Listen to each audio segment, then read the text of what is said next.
This video will begin our introduction to the biblical site of Lachish, known as Tel Ed Duwir, studying both its history and what we learned through archaeological excavation. In order to locate Lachish, notice the blue outlined heading and dot. It's found in the low hills of the Shephelah, so it's not far to the west in the coastal plain, nor is it up in the highlands. It is along a road that connects the coastal plains on the west with the highlands. It's also worth noticing its proximity to places like Tel El Hesi. That initially in the excavations of Tel El Hesi they thought that was Lachish. Also notice its proximity to Jerusalem, for in one of the biblical accounts, the king at Jerusalem flees to Lachish.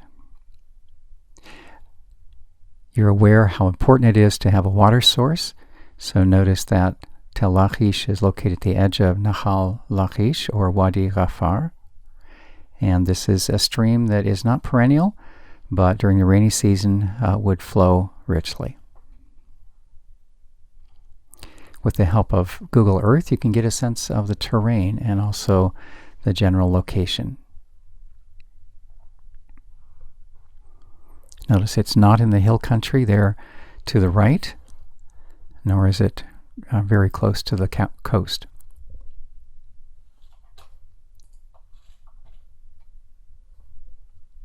Zooming in with Google Earth, you can see the Tel itself near a modern habitation. Notice there's a fair amount of agriculture, but the land is sufficiently rippled that it's not all converted to fields. Looks somewhat like a baseball diamond, doesn't it? With home plate to the left. If you keep that orientation in mind, you'll know that you are oriented looking northward.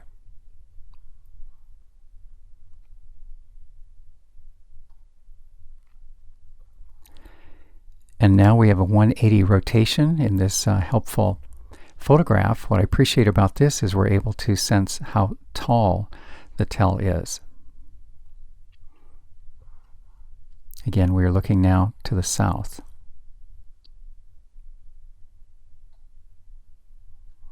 In terms of dimension, it covers about 31 acres, so this is a substantial ancient city site. And now let's walk through some of the mention of Lachish in the biblical record. It begins in Joshua as the Israelites are moving into Canaan. Lachish is one of the cities to which they lay siege. After 2 days, they have victory. After the monarchy is established, 2 Chronicles 11 records that several cities were fortified, and Lachish is one of those that King Rehoboam fortified. In 2 Kings, we learn that the king of southern Israel, Amaziah, suffered a conspiracy. In order to escape that, he leaves Jerusalem, flees to Lachish, and unfortunately meets his demise there. When we come to Micah, we find mention of Lachish that associates it with chariots. This might indicate that in earlier times as well, it was associated with a chariot regiment. In 701 BC, the Assyrian king Sennacherib is making attack against Israel, and we find recorded in 2 Kings 18 as well as Isaiah 36, 2 Chronicles 32, we find recorded his siege of Lachish, and then he moves forward to lay siege to Jerusalem after conquering Lachish. He is not successful in conquering Jerusalem, however. It is this military exploit that Sennacherib had memorialized on the walls of his Nineveh palace. These are known as the Lachish relief, and a separate video takes you on a tour of Gallery 10 in the British Museum, where those murals have been preserved. Toward the close of Zedekiah's reign, we find recorded in Jeremiah 34 that the Babylonians had attacked Jerusalem, and instead of there being a large contingent of fortified cities protecting Jerusalem and protecting the Israelite inhabitants, only two remain. Only two are still standing. One is Lachish and one is Azekah. Zedekiah was the last king of Israel. That would be southern Israel. After him, Gedaliah is set up by the Babylonians to rule over Israel. We find a description of this individual in 2 Kings 25. What's of interest to us relative to Lachish is that a bulla, that is a clay blob with a stamp, is found on it, an impression. The stamp reads, belonging to Gedaliah, who is over the house. Perhaps it refers to this political appointee. Perhaps it refers to some other Gedaliah. We are not sure. Chronologically, the last reference to Lachish is found in Nehemiah 11. So this would involve the Israelites coming back from Persia, resettling into Israel. And we find that some of the people of Judah at that time inhabited Lachish. Now let's get acquainted with a series of excavations that have uncovered both architecture and artifacts within this important site of Lachish. We'll begin with a brief overview, and then we'll describe these relative to the actual site map. So you can see that J.L. Starkey began in 1932 to 38, and interestingly, he was trained by Petrie of Tel el-Hesi and Egyptian archaeology. 1966 and 68, Yohanan Acharoni, Hebrew University, and also Tel Aviv University. 1973 to 87, David Usishkin, Gabriel Barkai, and others, particularly with Tel Aviv University, undertook significant excavation. One that I noticed that's more recent, 2014, is called the Fourth Expedition to Lachish with Yosef Garfinkel and Hazel, Klingbill. Schools that were integral to this were Hebrew University and Southern Adventist University.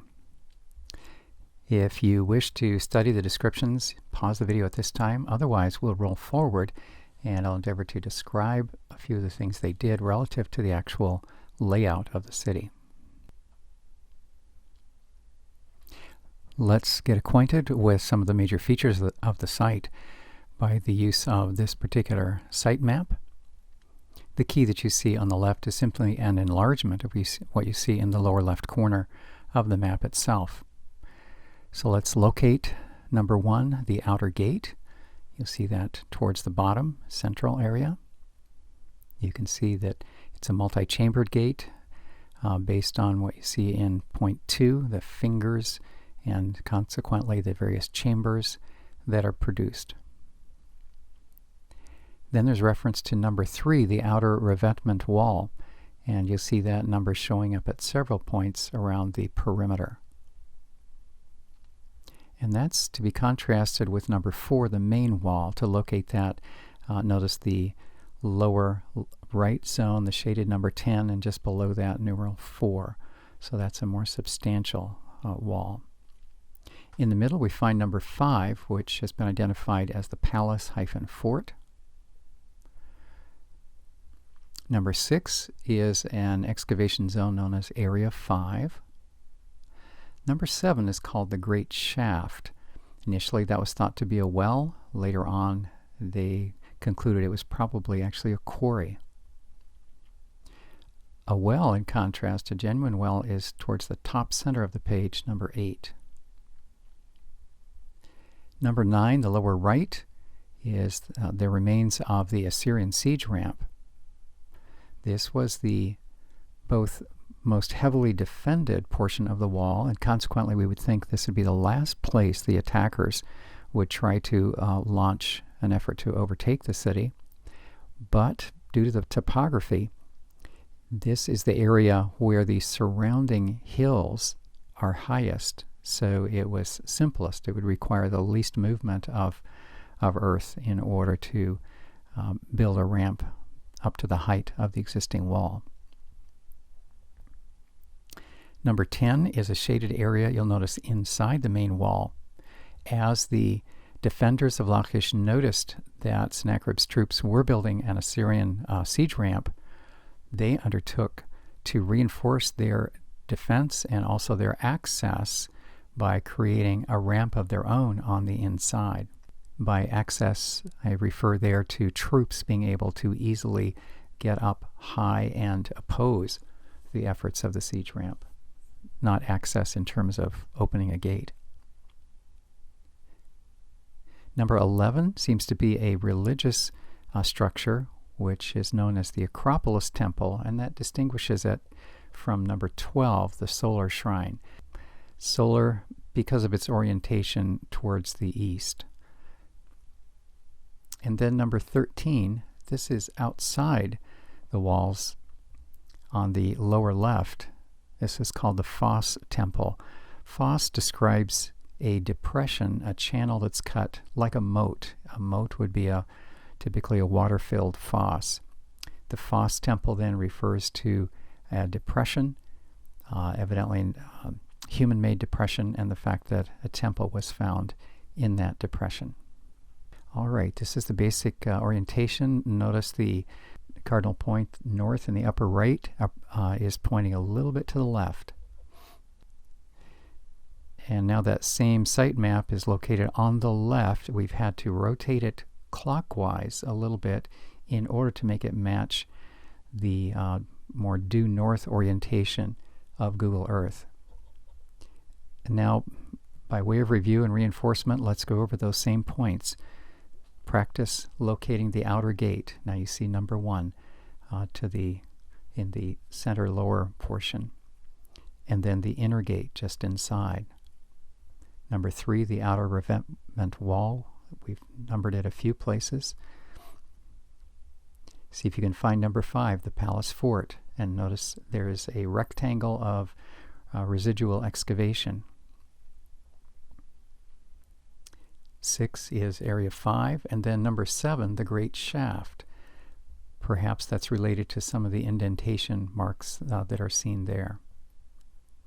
Number 8, the well, is generally where you see the numeral there at the top of the picture. So that's a little bit over the brow of the hill. The Assyrian siege ramp then is at the very bottom in the bushes of number 9. And then approaching number 10 where the counter ramp would be. It would help if we had a clearer notion of exactly where the wall was. It's a little bit difficult to distinguish from this photo. Possibly number 10 should be a little bit further up, and number 9 should be raised as well. But this gives us a general location where to look. The Acropolis Temple, number 11, then would be left of the palace fort. And finally, number 13, the Foss Temple, is over the brow of the hill on the left side. We're in a better position now to appreciate where some of these excavations did their work. So the first one, 1932 to 38, led by Starkey with Harding and Tufnell, which is a British expedition, worked in the northwest corner. The northwest corner. So earlier we suggested that this orientation looks a bit like a baseball diamond with home plate off to the left, the point that stretches out there towards an existing road. The northwest corner would be that region. They also worked on the outer revetment wall, so that's number 3, which shows up basically in the perimeter of the site. This expedition also uncovered a palace in level 1 and the solar shrine. Locate the solar shrine at number 12. The Great Shaft, that's number 7. This is also the Starkey expedition in the 1930s. The Palace Fort, that's number 5. And then the Foss Temple, which was of very great interest to archaeologists because it's an example of a Canaanite-era temple. Some of the discoveries during this 1930s expedition under Starkey include the Lachish ostraca, An ostrakon, incidentally, is a fragment of pottery, and sometimes these have messages written on them with inscriptions, and that's the case here. The Lachish ostrakar, also known as the Lachish letters. You'll see a picture of one of these later on. Where it was found was in the city gate. Can you picture where they were excavating when they found it? Moving next to the 1960s with Yohanan Aharoni, the solar shrine is where they concentrate their efforts. Can you notice where the solar shrine is? And then in the 1970s, led primarily by David Usishkin, along with Barkai and other excavators, they worked on the Judean city gate complex. So city gate, that would be numbers 1 and 2. In addition, they returned to some areas that Starkey of the 1930s had already opened up and then clarified these, perhaps dug a little more deeply. When we come to the 2014 fourth expedition to Lachish, you will see that this involves recovering certain bullae that were found, roughly where you see the numeral 12 on the upper right portion. We'll display this site map on the left, or one similar to it, showing the find site of those bullae in the 2014 expedition later on. In the next slide, you'll see a rotation, a 180-degree rotation of the site. So this next aerial photo will be shot from roughly where the numeral 8 is right now, looking downwards. I found this helpful because it gives us a clearer view of some of the current conditions of the site. In addition, you'll see there are some newer excavations. I don't have all of these researched or described in this video. In the next segment, we will study the story of Lachish layer by layer or era by era, using both the archaeology and also written records to understand what was going on in this strategic site over the centuries.